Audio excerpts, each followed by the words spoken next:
Tekkilince ise dersi hadisi Zad-ı Talibinden. Nahmeduhu ve nusalli ala Rasulihil Kerim. Kâlen Nebiyyü sallallahu aleyhi ve sellem الدنيا سجن المؤمن وجنة الكافر أو كما قال عليه الصلاة والسلام. Umumen ulamaların ağzından birdat eşyanırsanız ki Resulullah sallallahu aleyhi ve sellemin hadisini okuyandan sonra ev kema kâle aleyhissalatu vesselam diye. Ne mi diye ayettiği? Peygamber Huda aleyhisselam mübarek sözünü aydıptır. Nüşadada Peygamber Huda aleyhisselamdan bir kep aytmalı olsa tenşon doğuşun öyle aydanya alakadı aytmalı. Çünkü Peygamber Huda aleyhisselam her kim bilip durup ya bilmeyen nurtta biduni ilim Peygamber Huda aleyhisselam aytmadık ki Peygamber aytti deyip aytsa men kezebe aleyye muteammiden yani bilip durup kastetse ki Peygamber'in aytmadıklarını Peygamber aytti deyip aytsa ona felyettebevu mekadahu minennar. O neymi? Zâi cehennem. Bir adamın ne var? Bilip durup edenak. Yöne tahkik etmeyaptır. Yanlışıp karar Peygamber aytın mukadip bağlakayım şu an aytiye. Bu da olakan günah kaçırık. Ona tahkik etmek gerek demiştik. O zaman ulamalaştada şu Peygamber'in hadisliği belli. Yöne ihtimal ve elfaz pesepiş bulanmasın. Şu tadı nimet yeri hadis okuyorlarından sonra ev kema kâle aleyhissalatu vesselam. Ya olbur doğru ki Resulullah sallallahu aleyhi ve sellem ayette deyip şunu bir falan nimet yerine baştan şu günah kaçırı tavmaklık şu. Onun şu tadı bize de gerekli ki biz eğer varakim alim olmadan hatta imkan edebiyatını okuymalılardan. Eğer okuyacak da vatan qav edip şunu avadallah doğru sorusunu okuymalı. Şu ataman dünya sicnul mu'minna meşin sicnel mu'min okuyutam asam mana vermek kıymalı. Ve cennetul kafir dedi ve cennetel kafir dedim. On bu başa da pop sıkıştı. On şu taydan hatta imkan sayetmir biz Resulullah sallallahu aleyhi ve sellem mübarek hadislerinin arabiyesini ank bilmeden okuymalılar. Okuyandan sonra da ev kema kâl aleyhissalatu vesselam deyip aytmaklık qavi. Aytmanın benimle o vakti olma tahkik ettiler, Peygamber'in hadisi ettiler. O şahette de kifayet edecek, ayetten beter qavi. Ve biz da hadisin manasını aytmalı olsak, ya ayetin manasını aytmalı olsak, ondan mefhum hadise geliyor. Hadise şu mana geliyor. Peygamber sallam şey deyiptir deyip aytmaklık, şa'avadan ne? Doğru şey deyiptir diyende, sen doğru şunu öğrenme oluyor sen şu da biliyorsun. Yok sen şunu, Peygamber Aleyhisselam hadisin mefhumuna geliyor. Peygamber Aleyhisselam hadisin manasına geliyor. Peygamber hadisini ben okudum şu düşümde. Şu manada deyip şu kefi yenilitmeli ki ehyanen yanlışlıklar desek bizim boyumuzda o günah kaçırığı düşmesin diye. Şuna haberdar olmaklık gerek. Mana etmeklikte de şeyle ve edebiyetini okuymaklıkta da şeyle. Kopstada Resulullah sallallahu aleyhi ve sellemin mübarek sözünü aydıptırlar ki dünya sicnul mu'min dünya diğerleri imanlı adamın zınnani ve kafir adamın cenneti deyiptir. Böyle kafir kullen dini inkar edip veren adam. Diyaneti inkar edip veren adam. Kafire ne kafir deyiptirler biliyor musun? Kafir dediği keşavezde var ya tayhallar. Şol tayhallara bir manada şolun ettiğini işi kafir diye. Kafir deyip örtmekliğe diye. Tayhallar ne örtüye? Tohum örtüyerler. Tohumlar yerine göm çıkayt ya. Sonra öyle yığılacak da o basarana. Tayhana bir lepsi şu taydan şuna barakın şu mananı aydıptırlar ki tayhana kafir diye. Yani çünkü o da örtüye. Ne hemen örtüye? O tohum örtüye. O kafir deyip onun hakkı örtüye. Hakkı bilip durup inkar ettiyen adama. Bunu böyle kafir kullan dini inkar edip veren adam. Bunu böyle bir yerde kufran nıgmet edip veren adam. Ona kafir değil mi ya? Ona ettiğine kufur değil diye. Ona bir Olakan günah kaçırı muhtarlar bir kedip ya tamam adam inkar etmede ona kafir demek doğrudur ama ihtiyaç ne diye kufur deyip aydan diye. O derhal sureçte adam Peygamber Huda aleyhisselam aydan kimine dünya sicnul mu'min imanlı adamın şu dünya zindanı deyiptir. Ve cennetul kafir imanlı adamın da şu dünyada ne yapmış? O cenneti deyiptir. Şu dünyada imanlı adamın ne yaparım şu dünya zindanı var ya? Orada sen şu an dikkat ettin. Şu dünyanın ödünde görünüptü. Ki kafir cemaat dünya taydan öde. Mesela Japon'u öde, Amerikan'ı öde, Suud'u öde, Alman'ı öde, İngiliz'i öde. Şöyle ki din, diyanet ve işleri yok. Şöyle şu hatta refah, asayişe, maddiyo, istifade teshilatı dünyeviden şöyle bir de evde. Şimdi göde görüp duranda. O bu dünyada imanlı adamın dındani. İmanlı adamın ne yapar dındani böyle? Yani şayet dındani girip görmedik oradan. Şayet girip görmedik. O ben bir hıtmadın içinde bir daha da iştiba edip merdanigi kökeden kişi olup ben pas koydular. O şu gecede orala halaf ettiler. O menne tek Türkmen gayret bilen beni attan vermedim, davet etmedim. Ondan sonra bir de bir 10 kun dındani koydu, bir de 11 gün çıktık sonra. Ondan sonra dındani'na sen şu taada oturacakken oturdan aklı. Sen günlüğü hay tahtta kıyışar batacak da sen yatıran aklı.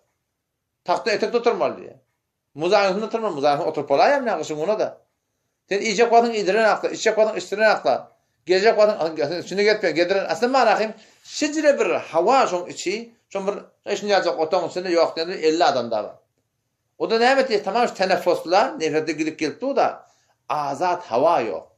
Adam şu kulerin kaptazında var, en dizi penceresi geri var, şun var kellerin kenarcığına var, bir azat hava, nefes çekerdi şu tadı. Canın keyfeder şunla. O şey, şundan dından şu tadı. Yani dındani ihtiyarında olmayan, dındani hem başka bir ihtiyarında olmayan.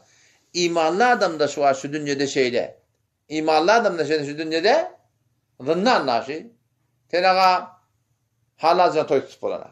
Doğatlan hoş edecek dadın, bolanak. Hala dadın eşecek bolanak. Hala dadın giyecek bolanak. Mehrem namerhem bir rahat etme oturacak tabi. Kim görmekten lezzet almanı bolanak. O zaman menesfere halan aydın tadın eşecek bolanak. Hala vaktin yatacak o da bolana. Tüyücü okudan sen turmalı. Tüyücü okudan yadak ettirin turmalı. Bir odan asıp bir odan yiyip yatını okuymak durun, onu oturup okuymalı. Şol kıyınçılık Allah Teala'nın aydan ne ola, Peygamber'in aydan ne olmaklık, şitada hen bir hon çarçıva tanıyat hen dından hen. Yani temel bir kıyınçılıkta gelip veren adam. Elbette boyun altan Allah Teala'nın faydatı ya ki. Ama kafir ne mi? Kafir ondan namadı yok, aradı yok, latı yok. Haladan iyi yap, haladan içiye. Haladan giye. Elbette bu da böyle ki, elhamdülillah şu bir şeyler kıyınçılıkta değil. Ama şol kafirlerin rahatının oranda bizim çarçıvı şeriatta gezmekliğimiz beni ibadet zindan şey. Yani zindani ki ne yaparım? Zindani ki biz şunla azat, insaniyette azat. Din geliptir bir de insaniyette azat koyuptur. Yani din geliptir bir çarçıvı koyuptur. Ama sen şey ettin, sen insanlığın taklabilerdin, ve sen insaniyette azat buluyordun.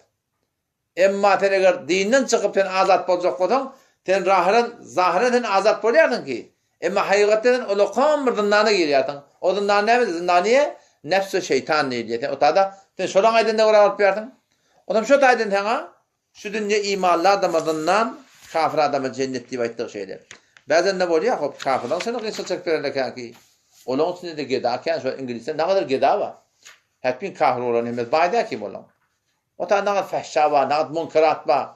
Ne kadar teleke o tada da var. Ola da kıyınçılık çekip ya. Olan kıyınçılıkları şu dünyanın kıyınçılıklarının mukabil, o dünyanın kıyınçılıklarının mukabilinde şu dünyanın şöyle batışından cennet olur.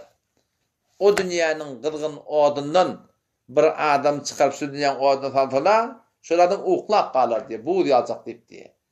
Ama şöyle kafirleri ki şu dünyada kıyınçılık çekip gelip yerler, o imanlı adamlar ki dinin bereketinde şu dünyada rahatı gelip yerler, bir de şu dünyanın rahatıydı, tamam rahatı ya, o dünyanın cennetin mukabilinde şu buradan şu bana tamam. Her netten temmez bir çarçukta yaşamı böylerdi.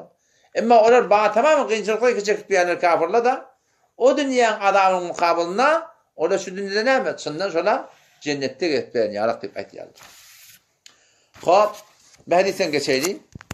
O zaman şu taydama yardımında olmadı ki bir dünyada ne gelip yer? Halancıdan yaşap olmuyor bir dünyada. Bu dünyada şu la ilahe illallahu Muhammed Resulullah takazatına oraya yaşamak gerek. 13. hadis ne mi? 13. hadis ki es-sivaku metharatun lil fem ve merdatun lil Rabb. Es-sivaku mesvak kurmaklık, metharatun lil fem bir ağzı araftalamaktan çürüyüm. Ağzın araftalayanda pak konan deydahan ve merdatun lil Rabb Allah tebarek ve teala'nın radiylarına bir tevapçıdır. Mesvak diye hadis mesvak bir mesvak sünneti. Asıl mesvak sünneti. Böyle mesvakı ne? Sen'eti. Mesvakı sen'eti vurmaklıkta da fetabayı zahidan şunu da toqappa deyiptir. O da bunu arasaçılık boluyor da. Elbette asıl mesvakı sünnetini istimal etmeli. Mevlana Zekeriya rahmetullahi aleyh Fazail-i Amal'la şunusunu gurun ediptir. Hadise geliptir diye ki ol bir adamdan ki mesvak kurup namaz okuyarlar. Yani öğlen okuyan, akşam okuyan. Teşekkür mescide varsan ne kadar toqap? 25 ile 27 derece toqap. Öyde okuysan bedunu ozur. Bağışta bağ ozur. Bir toqapın var. Hop iniştadeten mesvak kurup okuysan 70 barabar şun toqap kendiktir. Yani böyle bir namazı ki mescide okuyanın 25-27 derece toqap. Onun için kaptan sen mesvak kurup okuysan şu kadar var toqap artık mesvak. Adam şu tadan gerekli hetmin şu mesvakı edilmektir gerek. O mesvak nerede var şey? Yani ki kitap furuşunda da böyle elbette müteessifane bir mesaj çıkıptır. Sen'eti yani tabii de. Bir hormalakın maşini becertirler. O da avroniya der o çıkalım. Ondan da adamda malakın onu ne yapar istimal etmelerini başaranaklar.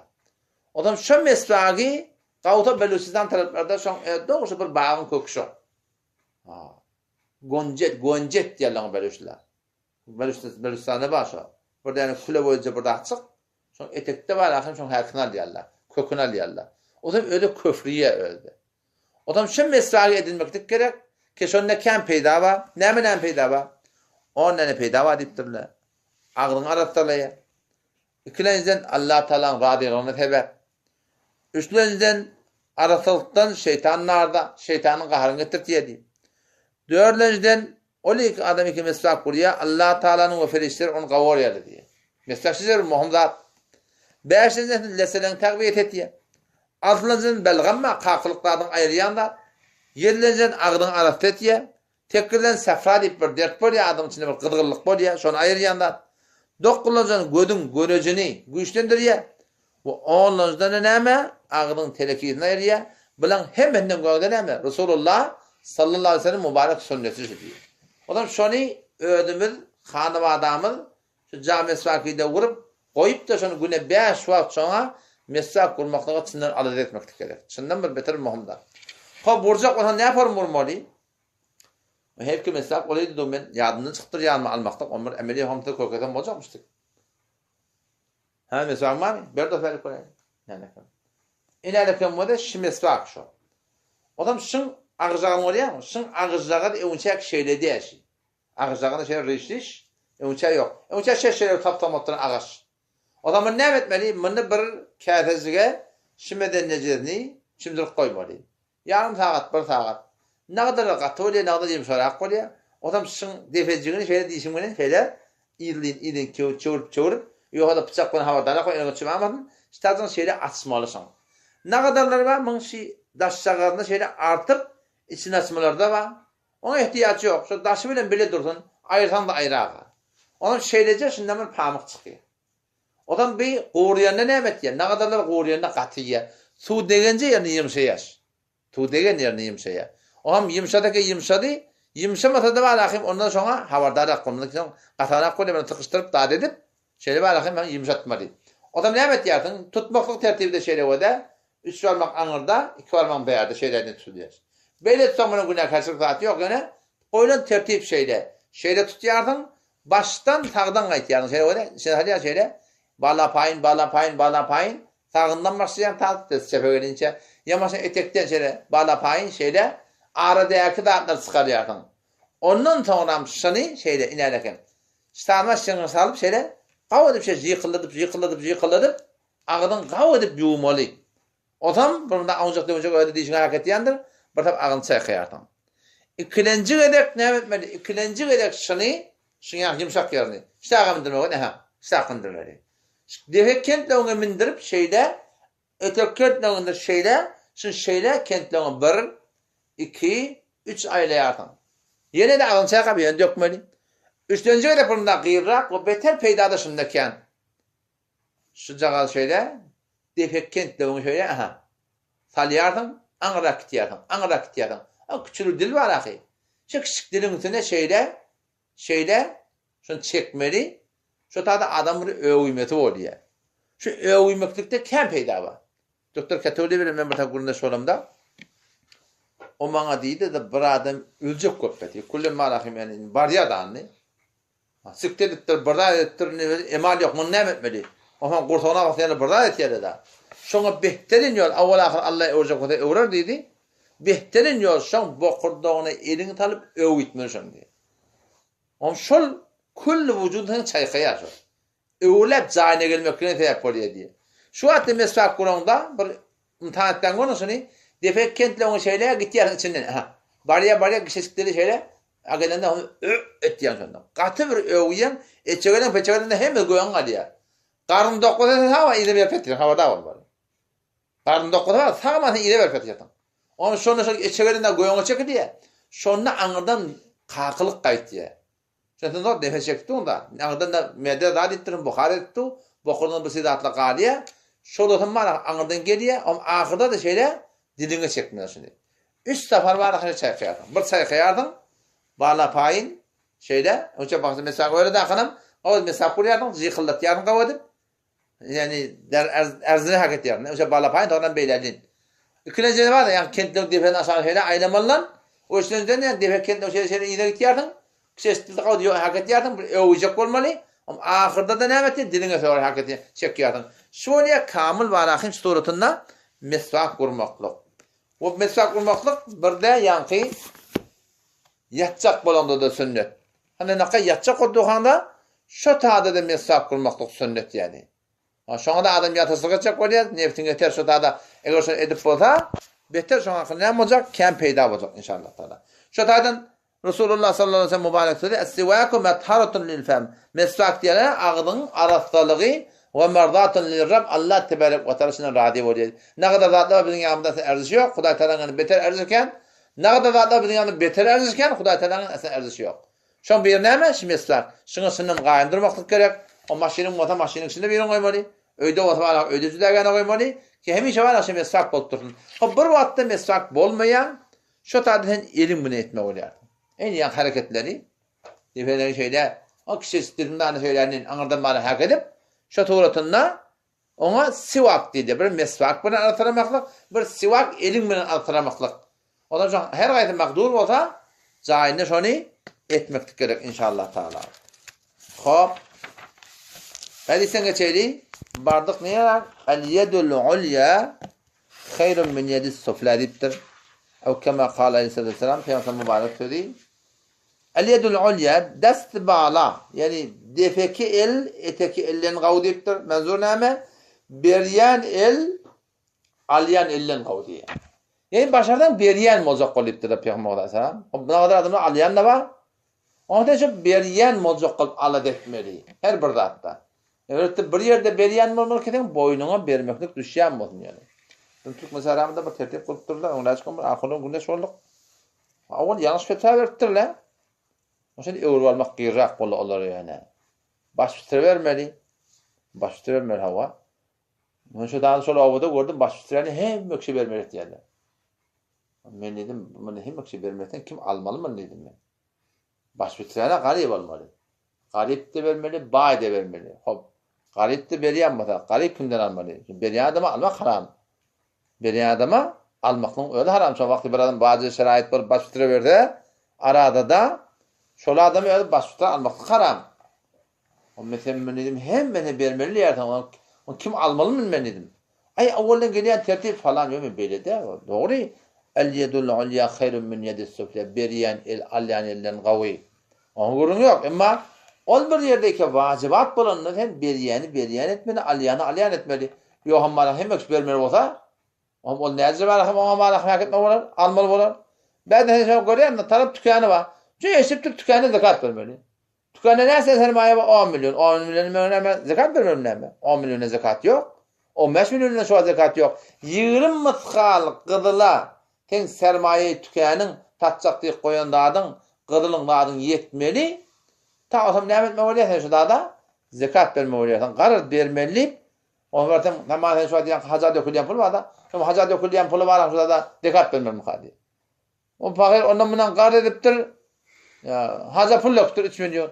O şöyle zekat vermeli mukadi. Başka da pul yok fakir. Ondan zekat düşmüyor. Zekatdan verecek olan 20 milyon başla. 20 mıskallık ten kızılın bolmaly. Ya kızı bilen kümüşün bile bolmaly. Ya kızılın ma pulun bolmaly. Şoň hemmede 20 milyon ýetýän bolmaly. Takene sen şu tadı zekat berip berýär. İnşallah bu hadisi. İnneki de Allah tebaraka ve teala açıklar. Vesselamu aleyküm ve rahmetullah.